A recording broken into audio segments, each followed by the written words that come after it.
This is Hidden Killers Live with Tony Brueski, Stacy Cole, and Todd Michaels. Kada Scott, she was 23 years old. That is Kada right there. She worked in elder care, the kind of job that takes more heart than most people will ever give. She was harassed. She reported it. She said she felt unsafe. And the system let her die anyway. 2 weeks after she vanished, her body was found in a shallow grave behind a boarded-up middle school in Philadelphia. The man charged with kidnapping her, Keon King. He had already been arrested months earlier for stalking and strangling another woman. Why was he free? Well, that's what we're going to unpack today. The case had surveillance video. It had witnesses. It had enough to prosecute. But the DA, in their infinite wisdom, they dropped it when the victim didn't show up to court. Now DA Larry Krasner says, we could have done better. You think? It's not a lesson learned. That's an admission that the system designed to protect the public simply chose not to. Today, former prosecutor and defense attorney Eric Faddis joins us to unpack how this could happen step by step, from the decision not to prosecute to the lack of oversight to the total absence of accountability. Because until we understand where the system broke, we can't stop it from breaking again. Eric, let's start with the decision-making itself as we get into this one. When prosecutors have a prior kidnapping and assault case with video evidence, walk us through this, how this should work and how this did work. How does that even land on someone's desk and get dropped because one witness did not appear? Let's start there. Sure, Tony. So, kidnapping charges are extraordinarily serious. And on top of that, my understanding is that there were some stalking allegations. Yeah. When I was a prosecutor, that was such a red flag that someone who's willing to go to those lengths to sort of predatorily prowl and seek out their victims over time with repeated contacts, that is a huge signal that something is wrong, that individual is capable of something horrible. When a witness doesn't show up, that's of course problematic. And sometimes the prosecution needs those folks to prove their case. That being said, there are measures that can be taken, including subpoenas, including going to the court and saying a person didn't appear on a subpoena. So there were red flags and there were things that could have been done to try to further that prosecution. It sounds like they weren't done. I want to understand basically the rules of the game here. If the witness, the person who is saying I am being stalked, and this person has there's there. We know what took place, what the charges are, but she didn't show up to court. Now people could go, well, she didn't show up, then you just dismiss it. Is that how that works? If the person does not show up, it just immediately gets dismissed, no matter what mountain of evidence may exist against the person that's being accused, that has the charges already against them? Not at all. When we're talking about those kinds of cases, they sometimes they need the victim, but there are cases where you have other evidence. Like you said, there sounds like there was video evidence of what happened. Mm-hmm. You don't always need the victim's testimony. Even when the victim does not show up, there are measures that can be taken. In Colorado, if you've subpoenaed that victim and they don't show up, you ask for a continuance of the trial and you have the judge issue a warrant for the victim. It's a harsh measure to take, but it's sort of a last resort to keep the case going. That could have been done. I don't have any evidence that was done in that earlier case that you're referencing. No, it makes no sense to me. And I wanted to understand the ground rules first of, if they don't show up, does it automatically just get dismissed? Are we getting mad for no reason here? But what you're saying is Krasner, he failed. He had the opportunity to stop this person. He had the opportunity to continue pressing those charges, not dismissing them out into the ether. And it was a decision that was made. It wasn't some sort of policy or rule of how this works. It was a choice that was made by the DA. From all of the information I reviewed, yes, it appears to be a decision that was made and not some sort of automatic legal outcome that was mandated for that witness not appearing. Like I said, as a prosecutor, you have to subpoena your necessary witnesses. And if it comes to the trial date and you don't have them under subpoena, you can request a continuance of the trial. In fact, you can request multiple continuances to get a witness under subpoena. If you've subpoenaed them and they don't show up, you can still request a continuance and a bench warrant to go out and have a fugitive team find that witness, bring them into custody, and have them present for the next trial. So no, this appears to be just a decision that the prosecutor made rather than some legally mandated outcome. Stacy? So my head just keeps shaking here. Like, is this part of a flawed system, or is this... It's just a failure of one person. I mean, and that's a very broad statement to make, but I feel like, and Tony, we talked about this before we went live, like this just keeps happening over and over again. It feels like the system is almost set up for the perpetrator versus the victim. And it should be for the victim. You should be advocating for people who have had things done to them to protect them and to be there for them. At what point do we say the system is flawed? We need to do something better? Sure. It is a pattern that has repeated, across the country in many criminal cases. And when we're looking at whether a witness shows up, that's a complex issue. There's a lot going on with that witness. They might have reasons they don't want to show up. They didn't ask to be involved in this court process. That being said, in order to ensure community safety and accountability for the alleged wrongdoer, there are measures that can be taken. And so I think it appears to be a function perhaps of sort of the prosecutorial outlook and mindset and strategy in some prosecutors' offices to, I guess, kind of move on from a case. They've got a ton of other cases they've got to handle. And so this one, hey, I've got a good reason to let it go. The witness isn't showing up. I'm going to hang my hat on that reason. And then lo and behold, something horrible happens, months down the road. How often do things like this happen? Because I would think it might be kind of frequent, especially in situations where you have a predator, a perpetrator here, and then you have a victim that's been preyed upon, kidnapped in this case. And for those playing along at home, we're talking about the case prior to Kada Scott that could have stopped this from happening. So just in case you're confusing the two, we're talking about the one that happened before that the DA let go. When you have that sort of a scenario, I can imagine if you're the victim of this perpetrator, you might be a little reluctant to go into court, to be seen again, for them to see you again, to have to see them again. I mean, it's re-traumatizing in its own way. So you probably have quite a few, I'm going to guess. I don't know. Is it common where the victim will simply just not show up because for fear of their own safety, for fear of what the system may do, or whatever their reason may be, out of fear based on what that perpetrator did? And if that does happen frequently, how often is this the outcome where it's, all right, well, they didn't do their part, so we're not going to do ours, and we got, like you just said, there's a big stack of stuff over here we got to deal with, and they showed up and you didn't? Tony, it's much more common than people realize. When I was a prosecutor, especially at the lower level, the county court level, where we're talking, simple assault cases, oftentimes the victim would be afraid of the perpetrator, Sure. would not want to go into court and provide evidence against that person. What if the prosecution loses? What if the defendant wins? He is then free, and this witness who testified against him is in the crosshairs. That being said, although that happens frequently, dropping a case of this magnitude is much less common. If we're talking simple assault, a lot of prosecutors will write it off and say, hey, this is a minor case, I'm going to move on to the next one. When we're talking kidnapping, when we're talking stalking, we're talking these sort of lethality factors that arise in the context of intimate violence and just male on female violence. Usually you go to the ends of the earth to try to find that victim and bring them into court. You request as many continuances as you need. You issue as many subpoenas as you need until the court dismisses it, rather than the DA unilaterally deciding, hey, we're not going to go forward. Eric, as a prosecutor, Did you ever have a moment personally where you knew that dropping a case was going to put somebody at risk? And if so, what do you do? I mean, how do you sleep at night? And I don't want to throw it back on you personally, but there's a human element to this. There has to be. How do you deal with that?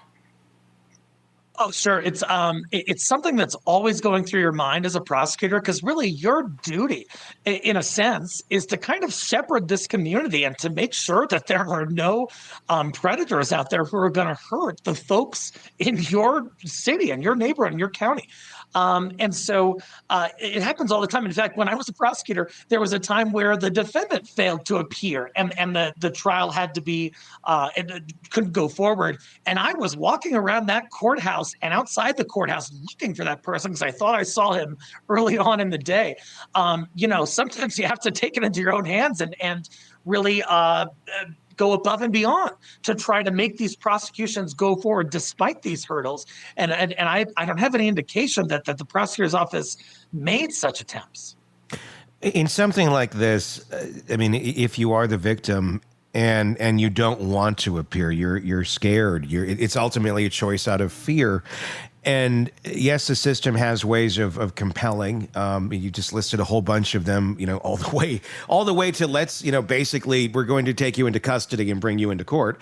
But I mean, that's almost like re-victimizing the victim in right. many ways. What sort of tactics or tools exist, if any, to compel a witness to come in and to feel safe on their own free will, to protect them and let them know, look, you are safe coming in, or do we very much lack in that area? Are we much more kind of nuts and bolts of they're not here, let's get them here by force, rather than let's get them here on their own free will because we are going to protect them and make sure they're safe from this predator that's in the same room as them?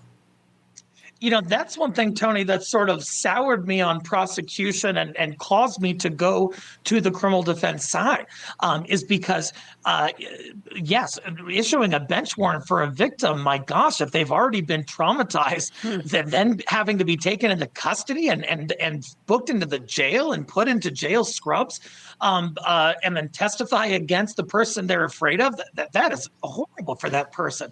And so, you want a good victim witness team. You want to build that rapport. You need to keep the communication going. But what legal mechanisms do we have to protect that victim on the back end? If the defendant's sentenced to prison, well, the defendant is out of the community for a period of time. But usually it's not like they have to wear a GPS monitor for the next 5 years or something. And that victim is always going to be looking over their shoulder. And so that is really a disincentive for those victims to come in and testify. And really, there are all these disincentives and not very many incentives. You're just adding trauma on top of trauma. So how do you change the system? Can the system be changed to advocate for the victim versus the actual criminal? It's an important question, Stacy. And, we talk about protective measures like protection orders. That really on its face is just a piece of paper that says a guy or a person can't contact another person. Those aren't always abided by, of course. We do have GPS monitors, and those can be helpful, but they are not an indefinite, they're not a permanent solution by any means. Different prosecutor teams have different victim witness advocates who can explain the process to the victim, try to make them feel comfortable. There are usually local law enforcement that are willing to do higher activity and surveillance in the victim's area as the case is going and after it's going on. But all that drops off at some point, and the victim is left with that fear that, hey, what have I done to this person, and what are they going to do to me now? Is this another example of just how our system is so antiquated in every way, shape, and form that we think that this piece of paper is going to hold somebody back? I mean, the same way that we go, well, you signed your name on a piece of paper, that must mean everything. It doesn't, and it doesn't mean anything to these people.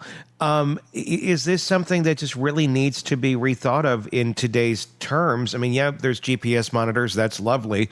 But then you're relying on that monitor going off when they're in the wrong place. And then you're relying on police getting to them before they commit some sort of crime. It feels like we operate like it's 1895 in so many ways. And look, these pieces of paper, they didn't work then either. but we keep doing them. We keep acting like they mean something. Yeah, right. And on top of that, GPS monitors can be cut off. I've seen many cases where a person just cuts them off. And then now everyone's really scared. What is that person planning if they don't want to be tracked and they have an ongoing case? I'm not a huge proponent of like increasing oppressive bonds or something like that. But when we're talking about stalking, when we're talking about kidnapping, those folks are usually a danger to the community and should be the community should be protected until that individual gets a trial and is either acquitted or convicted. Here, it sounds like this person was just let out, which would be very uncommon in Colorado jurisdictions under these circumstances due to the gravity of the charges and the allegations in the earlier time case. When you look at the charges here, obviously they're pretty bleak. It's not like a marijuana charge or something like that. It's stalking. It's nuts. It's kidnapping. What on earth? I mean, obviously this is just pure speculation, but what on earth is going through that DA's mind when it's on video that this happened? The victim didn't show up. You've been doing this guy was a defense attorney for a long period of time before he started becoming a prosecutor. He's not like new to this. You would think he understands a little bit about how victim mentality works. He was a civil rights prosecutor, a civil rights attorney for a while. You would think that someone of that mindset would have the grace, the understanding of a victim, and wouldn't be so quick to just drop a case like this. What on earth was going through his mind at that moment to think, oh well, let's just let him go? That's the part that baffles me. Other than I don't know, complete utter distraction of something else in one's life. This just doesn't make sense to me. It is certainly puzzling. I think some critics will say that this is a function of what are called or would have been termed progressive prosecutors. And I think that prosecution needs to change. I think there needs to be changes in prosecution.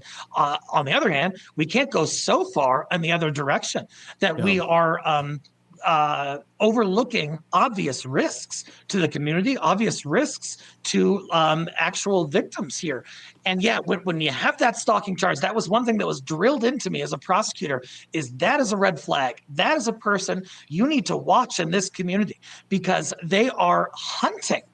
According to the allegations, they are hunting other human beings in your community. And so the decision to just kind of let them go free and whatever, especially when it's on video, there are ways to prove cases without victims, without witnesses, when you have that other kind of evidence. And so I'm surprised they didn't try a creative approach, even perhaps a lesser charge. If they didn't think they could prove the most serious charges without the victim, there are lesser charges that can be pursued that could at least provide some safe haven for a period of time for that community. Does fear of losing a trial push prosecutors to play it safe instead of playing it right in something like this? Meaning, well, this witness is already really reluctant. Maybe they have some knowledge of this and they really feel like, well, they're probably not going to participate. So why even spend my time on this? I mean, is it, I don't want to have this on my track record of, this didn't work out for me. This isn't going to be one that's going to look good on my record. So I'm just we're going to push it out here so it doesn't ding it that way. I mean, it's purely bureaucratic, but I wonder, does that exist in the system with some prosecutors? Nearly every person has some degree of an ego. And for lawyers, that's like times 100. And even, especially for criminal lawyers, especially for prosecutors who are in the public eye, like Larry Krasner, there is certainly, I would imagine, a motivation to not want to have that L on your record, especially on a high-profile case. And so, if the case is dismissed, that's much different because purportedly that they couldn't get the victim's cooperation.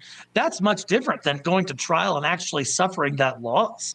And so, sometimes prosecutors kind of cherry pick; they pick and choose which cases they think are strongest and most likely to lead to a win. And sometimes that's a valid approach, but yeah, certainly I've got to wonder whether those personal considerations could have contributed in some form or fashion to the decision the prosecutor made, and if so, that's probably not a valid factor on which to either dismiss or move forward with a prosecution.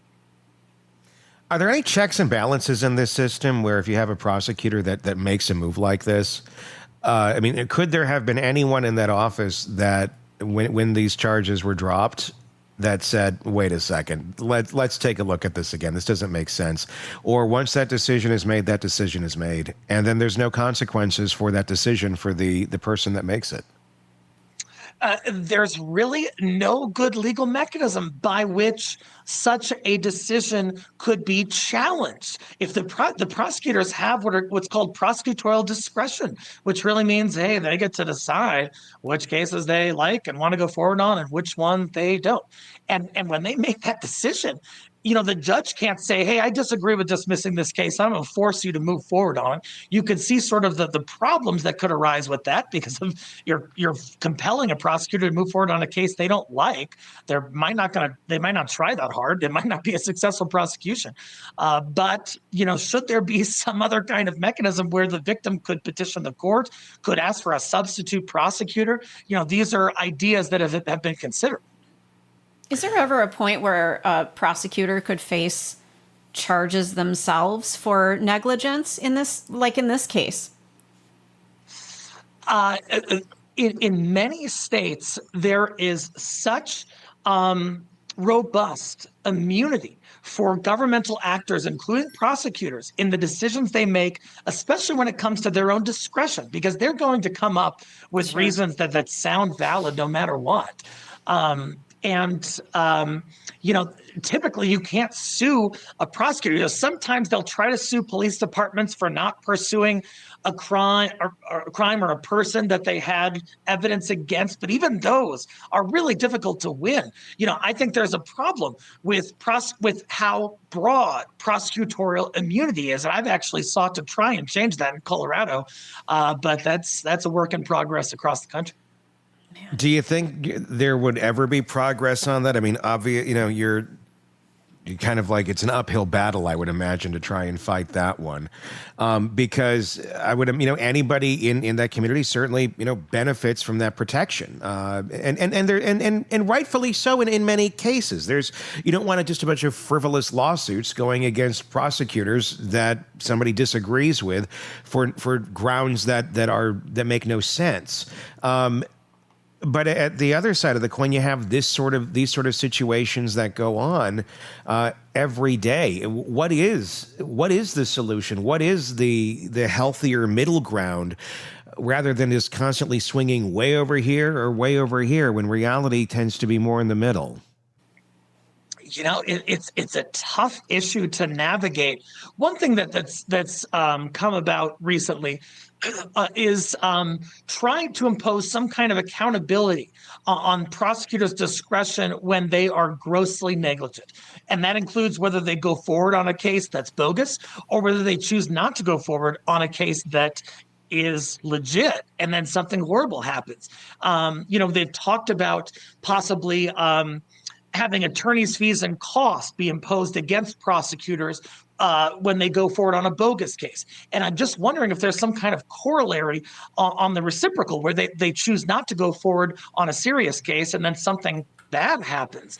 Hitting the pocketbook is always can move the needle. You can get traction there, but really those ideas are in their infancy, and legislatively that there is just not much of a political appetite for that kind of thing. Want more on this case and others? Then press subscribe now and don't miss a moment of true crime coverage from Tony Brueski and the Hidden Killers podcast.